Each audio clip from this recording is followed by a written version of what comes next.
Cuando el hombre cayó y se perdió en injusticia, Dios no dejó de amarlo. Hoy vamos a ver la respuesta de Dios a la necesidad del hombre. Vamos a hablar acerca de la historia de la salvación. Hoy, domingo 30 de agosto, los saludo en el nombre precioso de nuestro Señor Jesucristo. Y antes de empezar, vamos a orar. Gracias, Padre, en el nombre de nuestro Señor Jesucristo, porque tú diste al hombre un camino de salvación. Tu amor es tan grande que tú no quisiste dejarlo al hombre en su pecado, en su injusticia, sino que a través del sacrificio de tu amado Hijo Jesucristo nos dices un camino seguro de salvación. Gracias, Padre, en el precioso nombre de nuestro Señor Jesucristo. Hoy estamos expectantes por todo lo que vas a enseñarnos a través del Espíritu Santo. Gracias, Padre. Bien, sean bienvenidos nuevamente. Hoy vamos a hablar sobre Jesucristo, la solución de Dios. La redención del hombre por Dios gira alrededor de la persona de su Hijo amado, Jesucristo. Jesús fue el plan perfecto, el plan divino para nuestra redención, y desde siempre fue el único plan que tenía Dios. La redención del hombre, entonces, por Dios gira alrededor de su Hijo. Y en efecto, Romanos 5:6 nos dice que porque Cristo, estando aún en nuestras debilidades, a su debido tiempo, murió por los injustos. El hombre no tenía esperanza de recobrar la posición de estar rectamente ante Dios, posición que tuvo Adán originalmente, antes del pecado, lo que nosotros llamamos la gracia inicial. Dios, por Él mismo, ante la debilidad del hombre, la incapacidad de poder conseguir para sí una salvación, Dios por Él mismo tendría que hacerlo para el hombre. Y la historia de la salvación comienza inmediatamente después de la caída del hombre. Y esta es una cita controversial que yo quisiera compartirla con ustedes porque ha sido hasta muy mal interpretada. Vayamos a Génesis capítulo 3, versículo 15. Nuestro Dios está hablando con la serpiente. En el 14 dice: y Yahvé Dios dijo a la serpiente: por cuanto esto hiciste, maldita serás entre todas las bestias y entre todos los animales del campo, sobre tu pecho andarás y polvo comerás todos los días de tu vida. Y sigue hablando Dios a la serpiente. Versículo 15: y pondré enemistad entre ti. O sea, enemistad entre la serpiente y la mujer, ¿cierto? Y entre tu simiente, entre la descendencia de esa serpiente y la simiente suya, o sea, la descendencia de la mujer. Y la descendencia de la mujer es el Hijo del Hombre, como el Señor Jesucristo se presentó, el Hijo del Hombre. Entonces, volvamos otra vez. Y pondré enemistad entre ti y la mujer, y entre tu simiente y la simiente suya. Esta, o sea, la simiente de la mujer, esta te herirá en la cabeza, y tú le herirás en el calcañar. O sea, ¿qué es lo que está diciendo la Escritura? que desde el día de la caída del hombre, Dios no tuvo otro redentor en mente que a Jesucristo. Y es por eso que se menciona a Jesús como el Cordero que fue inmolado desde el principio del mundo. Y eso lo encontramos en Apocalipsis 13:8. Y algunos creyentes piensan que tenemos que seguir viviendo en el antiguo pacto, conforme a los mandatos, a las leyes, a las reglamentaciones que se dieron para ese tiempo, olvidando de que ya no estamos en el tiempo de la ley, sino estamos en el tiempo de la gracia. Con Jesucristo se inauguró un tiempo nuevo, el tiempo de la gracia. Todos los pecados son perdonados. Entonces, alguien podría preguntarse legítimamente, ¿falló el antiguo pacto? Algunas personas tienen la impresión incorrecta de que el antiguo pacto fue un plan de redención que Dios intentó, pero que no funcionó. Estamos hablando de los patriarcas, estamos hablando de los profetas, estamos hablando de la ley y los profetas que mencionó el Señor Jesucristo. Estas personas consideran que Jesús es un plan alterno que Dios decretó después del fracaso del primero. No es así. Dios no tiene plan A y plan B. Dios tenía ya al Salvador desde Génesis 3:15. Porque el antiguo pacto nunca se instituyó para liberar al hombre de la esclavitud, del pecado y de la injusticia. Y es importante, es necesario que nosotros con la palabra podamos entender el plan de Dios. Es necesario que nosotros por la palabra veamos que siempre fue Jesucristo el Redentor en el que pensó Dios para nosotros. Y vamos a ir a un libro que al parecer, por lo menos, hay una iglesia que muchas veces no lo menciona, una iglesia oficial, que deberían de conocer qué es lo que dice en Hebreos, porque Hebreos va a hablar desde el comienzo, sobre la persona de Jesucristo. Desde el capítulo 1 dice, Dios habiendo hablado muchas veces y de muchas maneras en otro tiempo a los padres por los profetas, en estos postreros días nos ha hablado por el Hijo, a quien constituyó heredero de todo y por quien asimismo hizo el universo, el cual siendo el resplandor de su gloria y la imagen misma de su sustancia, y quien sustenta todas las cosas con la palabra de su poder, habiendo efectuado la purificación de nuestros pecados por medio de sí mismo, se sentó a la diestra de la majestad en las alturas. Entonces, vemos, para los que aún todavía no se han decidido a estudiar este libro, Hebreos va a hablar sobre el Hijo superior a los ángeles, el Hijo superior a Moisés, el Hijo que nos dio una salvación tan grande, el autor de la salvación. Como decimos, Jesucristo es superior a Moisés. En Jesucristo encontramos el reposo del pueblo de Dios. Jesús, el gran sumo sacerdote, ¿no? Y así podemos seguir viendo cómo en el capítulo 8, el mediador de un nuevo pacto, de eso se trata. Porque al comienzo hemos estado hablando del antiguo pacto, pero hay un nuevo pacto. Y ese nuevo pacto, que también es con sangre, con la sangre preciosa de nuestro Señor Jesucristo, es un pacto mejor y con mejores promesas.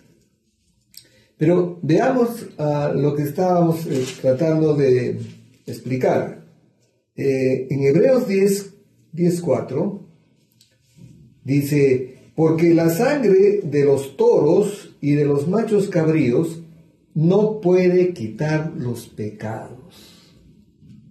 Entonces, el antiguo pacto nunca se instituyó para liberar al hombre de la esclavitud del pecado y de la injusticia.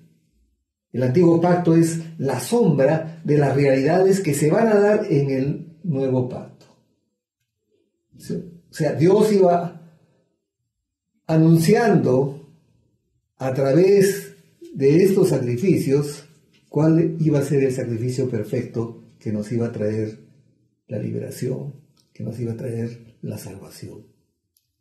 Dios nunca planeó que los rituales y regulaciones del antiguo pacto fuesen un medio para la redención del hombre. Y en el mismo capítulo de Hebreos, capítulo 10, estábamos viendo, versículo 1, dice: porque la ley, cuando habla de la ley, está hablando ¿de qué? Está hablando del antiguo pacto. Porque la ley, dice, teniendo la sombra, solamente es la sombra de las realidades que se van a ver más adelante, teniendo la sombra de los bienes venideros, no la imagen misma de las cosas, nunca puede, por los mismos sacrificios que se ofrecen continuamente cada año, hacer perfectos a los que se acercan. Solo el sacrificio de Jesucristo es el que nos trajo salvación. Veamos un capítulo anterior. Yo les recomiendo que estudien concienzudamente, escudriñemos la palabra, y sobre todo les recomiendo este libro de Hebreos para hablar sobre lo que estamos tratando en este día. Capítulo 9, versículo 23, hacia adelante. Dice, bueno, primero el título que tiene mi Biblia es: el sacrificio de Cristo quita el pecado. Categórico, ¿no? Entonces dice: fue pues necesario que las figuras de las cosas celestiales fuesen purificadas así. Está hablando del tabernáculo, está hablando de todos los sacrificios que se hacían en los altares, ¿no? Pero, ¿qué cosa dice? Fue pues necesario que las figuras de las cosas celestiales fuesen purificadas así, pero las cosas celestiales mismas con mejores sacrificios que esto. Porque no entró Cristo en el santuario hecho de mano, figura del verdadero, sino que en el cielo mismo, para presentarse ahora por nosotros ante Dios. Todo lo que hacían esas regulaciones del antiguo pacto eran físicamente, se podían ver, pero eran en la tierra.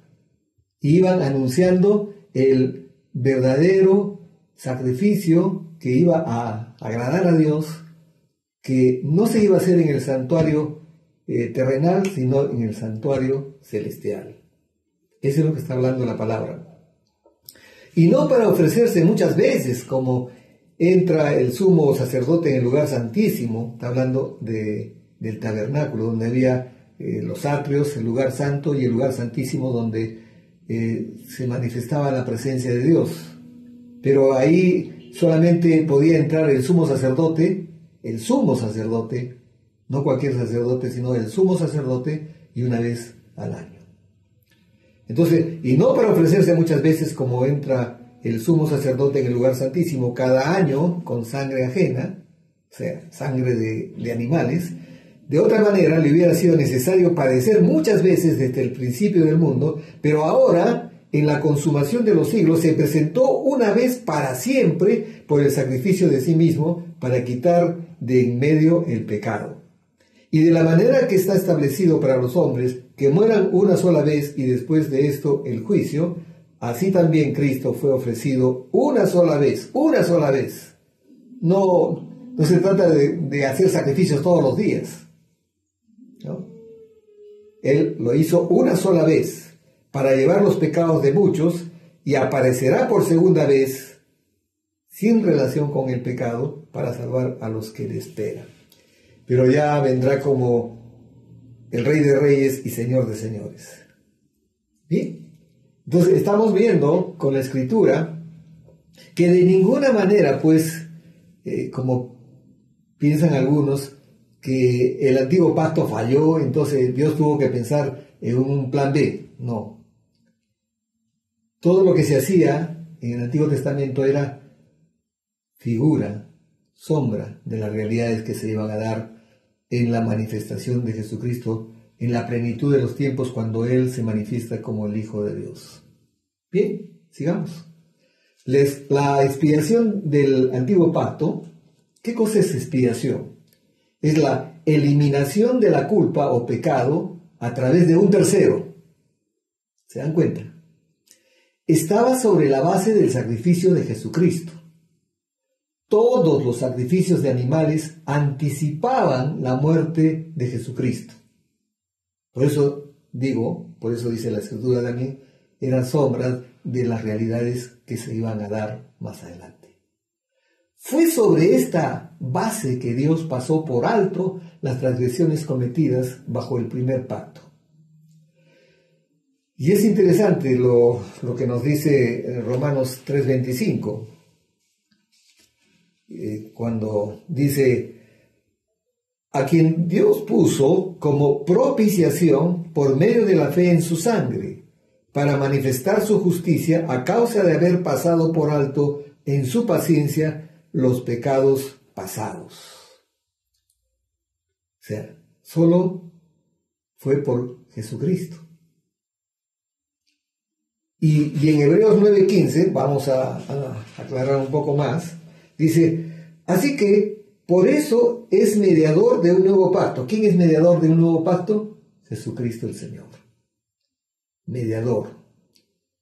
Dice Primera de Timoteo, capítulo 2, versículo 4, hacia adelante, dice: Dios quiere que todos los hombres sean salvos y vengan al conocimiento de la verdad. Porque hay un solo Dios y un solo mediador. No hay ni dos, ni tres, ni cuatro.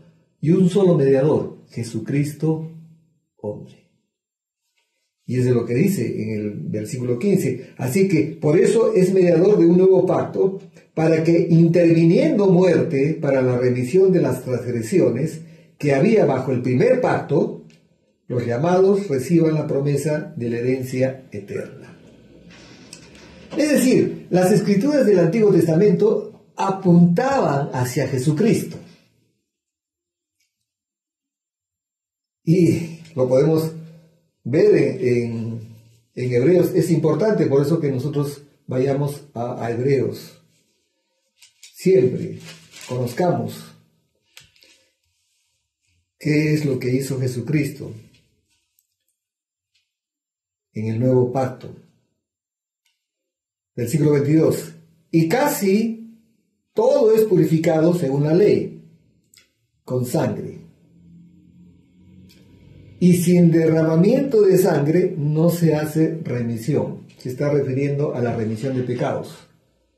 Por eso era necesario que Jesucristo derramara su preciosa sangre, ¿no? Pero antes, ¿qué cosa hacían? Derramaban la sangre de animales en los altares.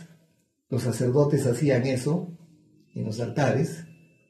Y el sumo sacerdote también entraba con sangre por sus pecados, por los pecados del pueblo, por los pecados de su familia.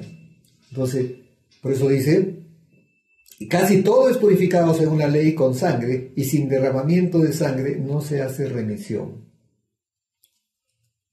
Entonces, Dios instituyó los sacrificios de animales para el perdón de pecados con el propósito de simbolizar que Jesucristo vendría y se sacrificaría a sí mismo por nuestros pecados. Entonces hay símbolos. Hay el primer símbolo, la sangre. La sangre se debía de matar al primer macho cabrío, porque la ofrenda por los pecados mencionada en este pasaje simboliza al Señor Jesús y nótese que incluía no uno, sino dos machos cabríos. Les recomiendo que leamos todos, yo también voy a leer, ya lo he leído, pero voy a volver a leer, Levíticos capítulo 16 del versículo 1 al versículo 28. La ofrenda por los pecados mencionada en este pasaje, en Levítico, en el Antiguo Testamento, en el Antiguo Pacto, simbolizaba al Señor Jesús.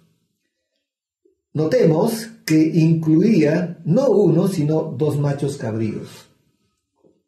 Vamos a ver qué cosa se hacía con el primer macho cabrío.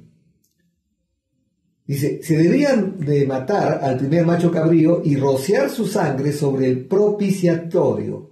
¿Qué cosa es el propiciatorio?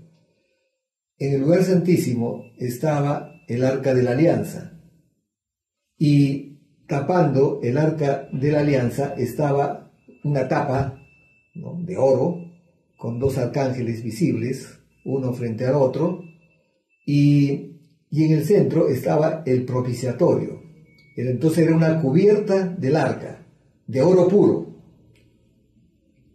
y eso, ahí se llevaba la sangre, el sumo sacerdote llevaba la sangre de los animales que sacrificaba en ese día para la expiación por el pecado. Entonces estamos hablando del primer macho cabrío. El segundo macho cabrío de la expiación, otra vez vamos a ver qué cosa es expiación: eliminación de la culpa o pecado a través de un tercero. Entonces este segundo macho cabrío, sobre el cual el sacerdote, el sumo sacerdote, ponía las manos sobre su cabeza, ¿ya? El macho cabrío, el segundo macho cabrío, estaba vivo, no había sido sacrificado, y ponía sus manos sobre la cabeza y lo convertía a este macho cabrío en el portador de los pecados por el pueblo. En ese momento mencionaba todos los pecados del pueblo y los echaba sobre el segundo macho cabrío. ¿No creen ustedes, hermanos, que esa es la figura de nuestro Señor Jesucristo? Sí. Él cargó con tu pecado, con mi pecado. Él cargó con nuestro temor, con nuestras angustias, y por sus llagas hemos sido sanados. Entonces, y eso lo encontramos en Levítico 16, 21 y 22. Y todavía ahora, en este tiempo, hay una fiesta del pueblo judío que se llama el Yom Kippur. Es el día de la expiación o del perdón de los pecados. El pueblo judío tiene otro calendario, no es el calendario que nosotros usamos. Entonces, en el mes de Tisri o Etanín, que es más o menos entre septiembre y octubre, en este día el sumo sacerdote de ese tiempo hacía un sacrificio cuando todavía había primero el tabernáculo, cuando estaba en el desierto, y luego el templo de Jerusalén. Entonces, en ese día el sumo sacerdote hacía un sacrificio por los pecados del pueblo. Entonces, pero todo eso, inclusive los judíos que siguen esperando a su Mesías, y el Mesías ya vino hace más de 2000 años, todavía tienen en su ideario, en su mente, tienen esos sacrificios. Porque ellos todavía están pensando en el antiguo pacto. Porque dice la escritura en Juan, en el Evangelio de Juan, que por Moisés vino la ley, pero por Jesucristo vino la gracia. Entonces, ahora estamos viviendo un tiempo de gracia, donde todos los pecados son perdonados por la obra perfecta y acabada de nuestro Señor Jesucristo, y por nuestra fe en Él y en esa obra perfecta y terminada en la cruz. Hemos terminado este mensaje. Les recomiendo que lean Hebreos. Es muy revelador ese libro, y que repasemos siempre, si no lo han percibido, si no se han dado cuenta, Las citas que trato los domingos las voy repasando toda la semana a través de los mensajes en el Facebook. Hermanos, sean bendecidos. Y antes vamos a orar y le vamos a dar gracias a nuestro Padre, porque desde siempre Él en su plan perfecto de salvación lo tuvo a su Hijo amado Jesucristo, no lo escatimó ni a Él. ¿Cuál es el amor de Dios por nosotros? ¿No? Que lo entregó a su propio Hijo, para que todo aquel que crea en Él no se pierda, sino tenga vida eterna. Gracias, Padre. Gracias por tanto amor, tu bondad, tu misericordia, la estamos viviendo en este tiempo, Padre amado. Oramos, Papito, porque todos los que están viendo y escuchando este mensaje, volvamos hacia el Dios bueno, que nos amó desde la eternidad y nos seguirá amando por toda la eternidad. Gracias, Padre, en el nombre del Señor Jesús. Amén, aleluya, amén. Que tengan un domingo glorioso y una semana sobrenatural. Cuídense, hermanos, cuídense, porque empezamos una semana con expectativas, y que todo sea con prudencia, que todo sea, como dice la palabra, en orden, que todo lo que hagamos, lo hagamos en el nombre de Jesucristo, para gloria de Dios Padre. Gracias, hermanos, por ver y por escuchar este mensaje. Hasta luego.